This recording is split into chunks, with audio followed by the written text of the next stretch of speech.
Hello, bonjour, bonjour les amis. Voilà, aujourd'hui, je vous amène des actualités du Nigeria. Encore ici, je m'adresse surtout aux amis de Nigeria qui nous conseillaient, euh, après les bombardements des États-Unis au Nigeria, à Sokoto au Nigeria. Nous avons des amis partout dans le monde qui nous aiment beaucoup. Merci beaucoup, mais qui nous conseillaient, qui disaient que c'était honte de notre part d'avoir laissé un pays de l'étranger, de l'extérieur, de venir nous aider, que nous sommes des géants de l'Afrique, n'est-ce pas? Nous, on sait tout ça, n'est-ce pas? On sait tout ça. Aujourd'hui, nous avons cette actualité qui est partout dans les médias et c'est en anglais et je vais vous aider à expliquer en français, n'est-ce pas? C'est pour ça que je suis là pour vous. Les terroristes de ISWAP acquièrent davantage de drones et préparent des attaques coordonnées contre les groupes nigériens. Nigériane, c'est le Nigeria, c'est pas le Niger. Donc, nigériane. ISWAP, vous savez, ISWAP qui c'était un groupe terroriste. Je n'aime pas qu'on dise des djihadistes, non, des terroristes qui s'étaient séparés de Boko Haram en 2016. Et aujourd'hui, ils sont devenus un des plus groupes meurtriers de la région du lac de Tchad. Donc, aujourd'hui, nous avons ici, comme vous voyez, la province de l'État islamique en Afrique. Ça, c'est les Islamic State West Africa Province. OK? A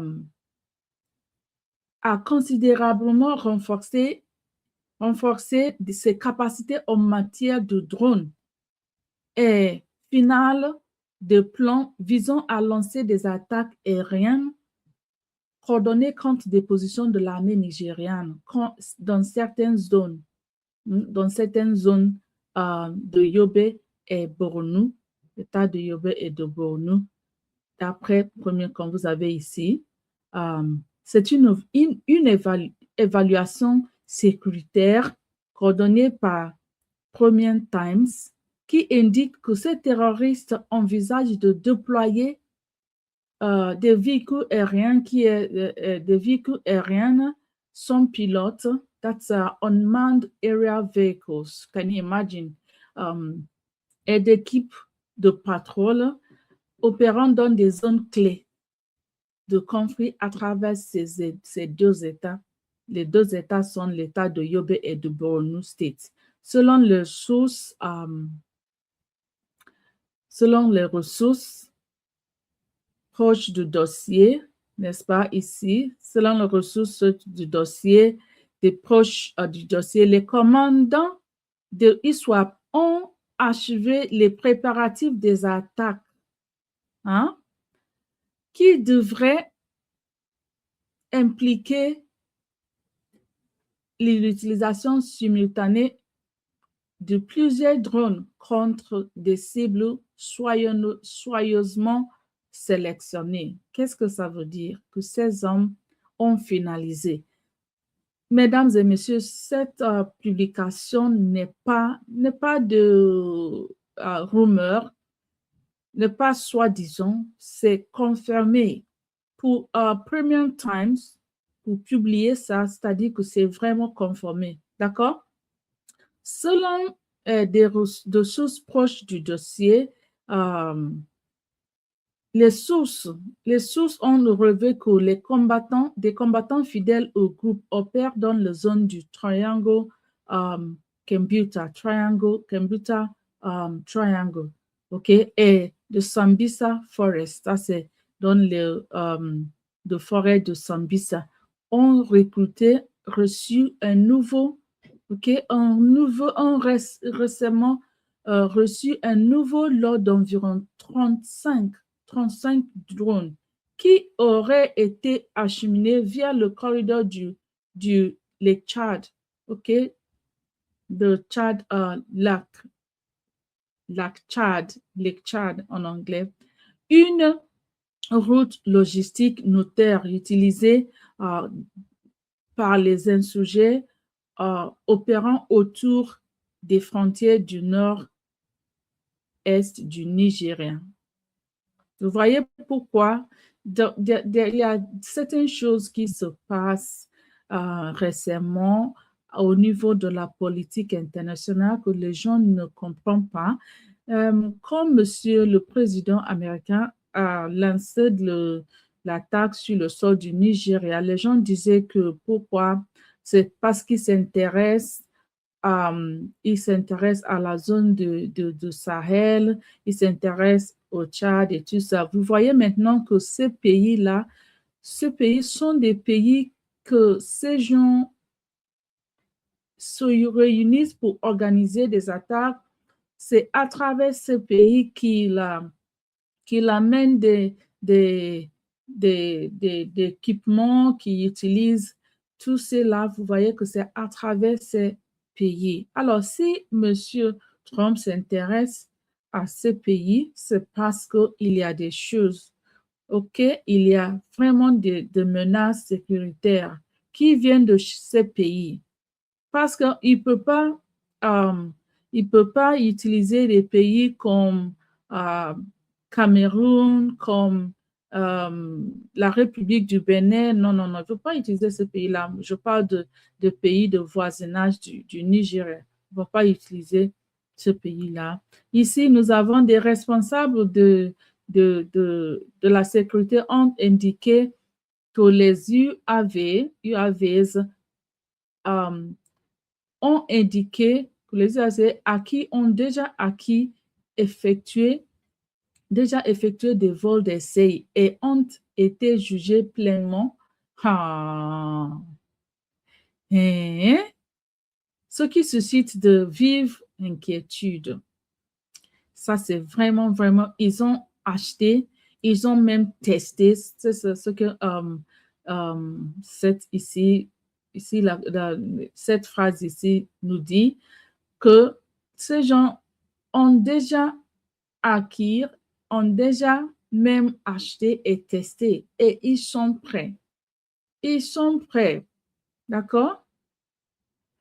Ces dernières années, l'histoire s'appuie de plus en plus sur la technologie de drones, à la fois pour des missions de reconnaissance et pour des opérations offensives, marque ainsi une évolution dangereuse du conflit qui ravage le nord-est du Nigeria depuis plus d'une décennie. Quel conflit!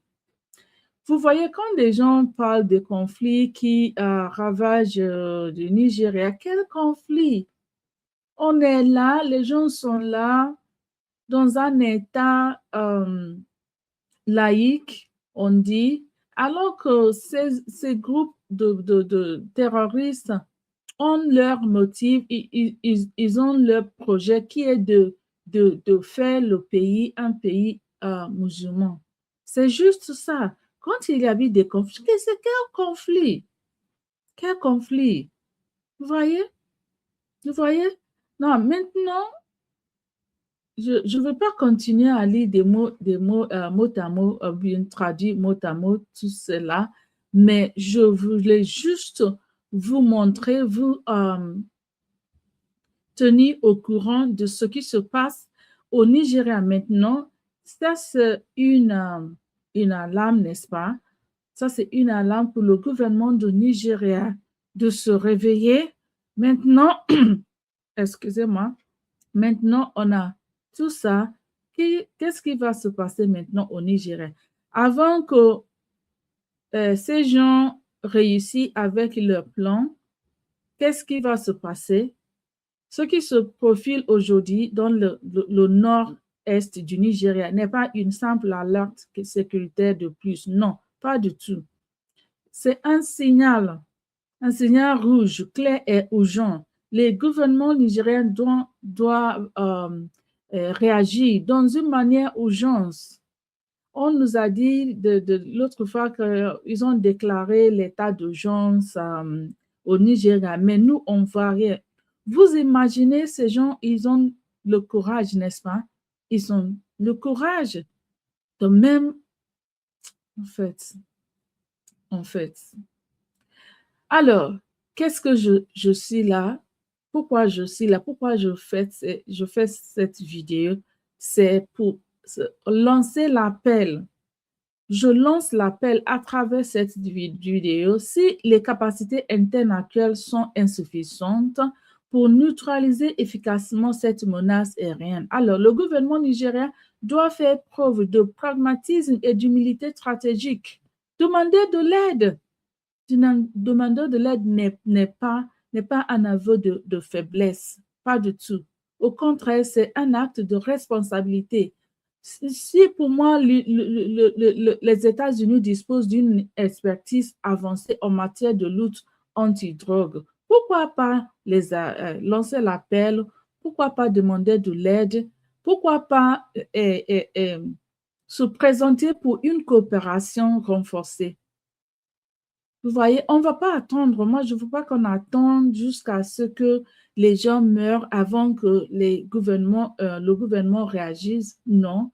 Alors, si vous voyez cette vidéo, si vous avez entendu de cette actualité, euh, s'il vous plaît, partagez-le. Nous avons besoin de l'aide. La communauté francophone, vous voyez maintenant, parce que on a beaucoup d'amis francophones qui nous aiment, merci beaucoup, mais vous voyez maintenant, je vous dis que c'est comme ça dans le passé. Il y a des gens, des agents sécuritaires qui s'intéressent même, qui font des recherches pour découvrir euh, le plan en avance, mais nos gouvernements ne réagissent pas. Notre gouvernement ne réagit pas. Il y a beaucoup de preuves qu'ils ont averti le gouvernement de ce qui va se passer dans le passé, mais ils font rien de tout. C'est pour ça que les gens crient à la communauté internationale de venir nous aider. Vous voyez maintenant cet avertissement. Vous voyez cet avertissement, hein, on va voir si le gouvernement va réagir. On va voir, on verra. Vous êtes là, nous sommes là. Nous avons fait ce que nous pouvons faire, n'est-ce pas? Qui est de mettre euh, la lumière, de mettre